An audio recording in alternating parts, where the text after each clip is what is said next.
Hello. I wanted to talk about the notion of feeling good. I recently started listening to Abraham through tapes, and I've been exposed to the tapes for years.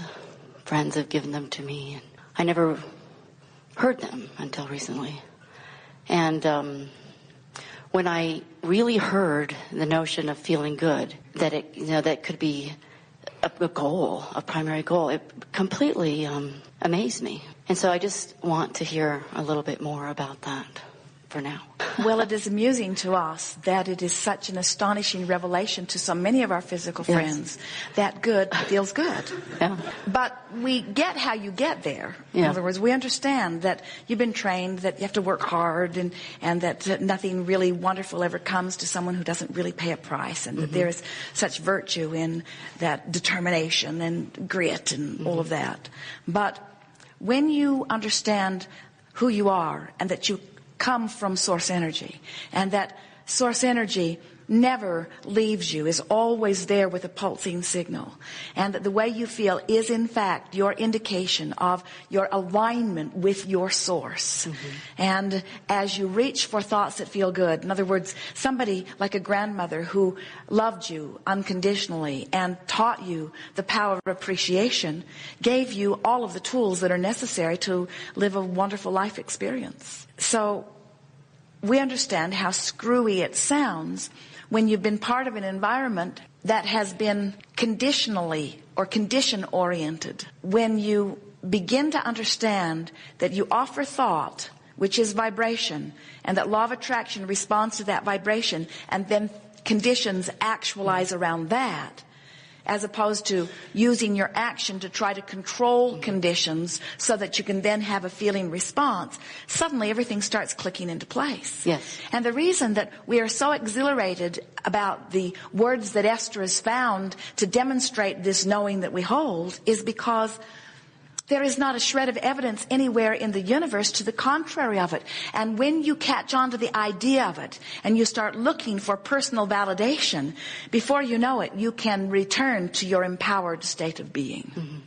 And I've gotten that. Yes. It came to me like a lightning bolt, and then my life started to change in very subtle ways. Well, until then, you see, until you get a handle on this consistent beaming light, and you feel your way into alignment with it, until you do that, you have no way of telling where you are along your along your journey. In other words, we see people, the journey between Phoenix and San Diego is easy to understand, but the journey between sickness and wellness is not so easy. And it's so easy to get off track where you stop and take score about where you are, not realizing that 99% of it must be completed vibrationally. So we see people who are still sick in terms of the way their bodies are testing, but who have moved into hopefulness, and so their energy is moving. They're almost on the brink of utter and total recovery when they go back and get another test taken, which causes them to focus upon where they are, and then it's like vibrationally turning around and going back to Phoenix. And people don't realize that if they could really care about the way they feel, and that if that could be the dominant criteria that they use about whether they focus upon something or not, your lives would become so splendid so quickly. Yes, yes. And I have been using that, and it has changed. Yes. Things change when I decide to focus on something that makes me feel good. Well, and it's just such a revelation. Well, I mean, you see, you've talked yourself into this now, and so now there's no turning back for you. You're just, things are just going to get better and better and better for you. But we see even Esther from time to time will use a different criteria than how it feels as her reason for doing something. She watched the presidential debates, for heaven's sakes. And if you had asked her, as Jerry did, why are you doing this? Esther said, so that you can take long, long walks. Why are you doing this? Esther's reply was, it's interesting. I find it stimulating, and I want to be informed. And we say, all perfectly fine intentions, unless there is another intention that is being overridden, which is, how does it feel? In other words, if Esther were watching the debates and joyful, We would have said, of course, watch them. But she was not joyful while she watched them. She was not joyful after she watched them. She was not joyful long after she watched them. She was not joyful getting ready for the next one. She was not joyful in any part of any of it, you see. It just stirred her up. Now, we will give her this. It did contribute mightily to her rockets of desire. Right. And all contrast does that. But rockets of desire go off easily. We don't think you need to torture yourself to give birth to rockets of desire. Thank you. So it brings me to my next question, and that is that it's as I look at things differently, everything comes back to me differently. For example, I went to see a play with my daughter who's very into drama, and it was a very new kind of drama called theater grotesco, and it was shocking, and it's about magical realism, and I found myself not interested at all in something that would have used to have fascinated me, because I'm coming at it from a different perspective. It just it seems sort of very show-offy or something. Well, and we want you to understand that there isn't anything. We don't want the presidential debates to feel off limit to Esther. No. We just want her to use the criteria of how she feels. So we want her to bring herself into a different vibrational place before she watches them. Okay. So that and it may be that she'll watch them in joy, and it may be that she'll gravitate to something else. The other day, she was sitting with Jerry and friends in the Monster Bus. They were in San Diego. And Jerry was playing a piece of music that he particularly loves and plays every day. It's A Wonderful World. And the four of them were sitting and listening to this and feeling deeply the sentiment of the words. And Esther looked out of the window of the motor coach, and between two other motor coaches, as if it was framed just for her to see, she saw an American flag waving in the breeze. And that got her thinking in the middle of this song about how she yearns for a wonderful world that right now does not feel so wonderful. And afterward, she talked to us about it quite a bit because it bothered her. She remembers as a child, and even when she and Jerry were coming together, every time Esther saw an American flag, she thrilled over it. She loved the feeling of it. The bigger it was and the more it was waving, the better she liked it. And she doesn't get that same buzz from the American flag today. It hurts her heart a little bit to see her, because it reminds her of things unsettled and in chaos. And we said to Esther, we want you to look at the flag and return to your chosen feeling of patriotism without needing your government to be different than it is. In other words, pride feels so much better than criticism or condemnation.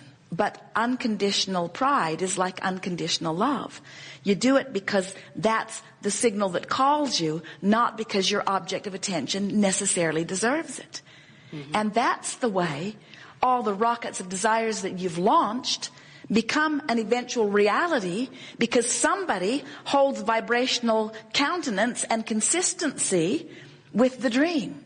In other words, you can launch all the rockets of desires in the world about better world and people living free and peace on earth. But unless you find a vibration that matches your desire, you can't be a catalyst to assist it. In other words, Esther cannot wish for something and beat the drum of something else and ever be in vibrational alignment with what she wants. Nor can she demand that anybody, a spouse, a government, a child, a grandchild, a friend, an employee, a waiter in a restaurant. In other words, you just can't demand that their behavior improve and get to where you want to be. You have to get to where you want to be, whether their behavior improves by your standards or not.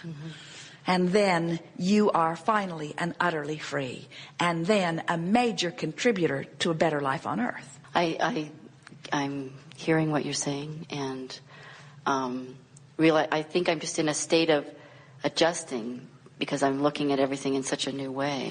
Well, your Everything seems... question could not have been a better one, because you said to us, I want to talk about feeling good. Mm-hmm. And we want to think about all of the different, pride feels good, appreciation feels good, mm-hmm. love mm-hmm. feels good, mm-hmm. adoration feels good. Yeah. Criticism doesn't feel so good. Finding fault with someone doesn't feel good, even if they deserve it. But finding fault with someone feels good if you've been finding fault with you. Finding fault with someone feels better than finding fault with you. Blame always feels better than guilt. It's higher on the emotional scale. Mm-hmm. So if you're feeling guilty, or like you are out of control, or like you have no control, then moving up the emotional scale just a little bit is feeling better. Joseph Campbell offered the best words we've ever heard in human form when he said, the secret to living life is following your bliss. It will bring you all things wanted. And we say, no truer words have ever been spoken, but sometimes you can't get a whiff of bliss. If you're vibrating somewhere in despair or fear, mm-hmm. or even rage or revenge or even anger, bliss is a far vibrational cry from where you are, you see. And so when we say we want you to feel good, what we really mean is we want you to feel as good as you can feel from where you are. And we don't want you to compare how good you feel with how good you think anybody else feels, because that's irrelevant. You can't factor in how good they feel, because you don't know what their points of vibrational relativity are. You might have some things in common, but you really don't know. Mm-hmm. So that's why this feeling thing is so important, because it helps you to tell where you are. If you are moving up the emotional scale, and you're moving from hope into believing into knowing, and we were an academic teacher, we would give you an A for that trek up the emotional scale. And if you were in despair and you moved into revenge, we'd give you an A for moving up the emotional scale. In other words, we don't give A's for this vibration and B's, C's, D's, E's, and F's for this vibration. We applaud any improvement that is deliberately applied to your vibration, because that is deliberate creating. And we would never want anyone to look right squarely at something abhorrent and not wanted and feel good. That's not our message to you. We don't want to train you to look at horrible things, even plays that aren't pleasing to you, and feel good. We want you just to show yourself that you have the ability to focus your way into a way that you can feel good. In other words, everything is two subjects. Esther can look at the American flag and she can see freedom and democracy and patriotism, or she can see imperialism. In other words, it's all there to see. It's all there to see. And for her to need it to be different, for her to see it the way she needs to see it, takes her power away. Mm.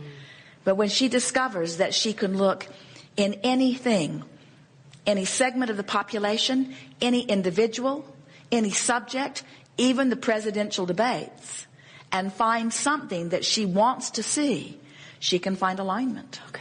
That's what we mean by feeling good. Feeling as good as I can feel as I look at this. And if I can't find a way of feeling good about this, then I will look at something else. But it is ever so helpful to look at the things that you don't feel so good about and bring yourself to a better feeling place, because your vibration is where you last left it. Mm-hmm. Many years ago, Jerry and Esther lived in Arizona, and they did not have a very happy time while they lived there.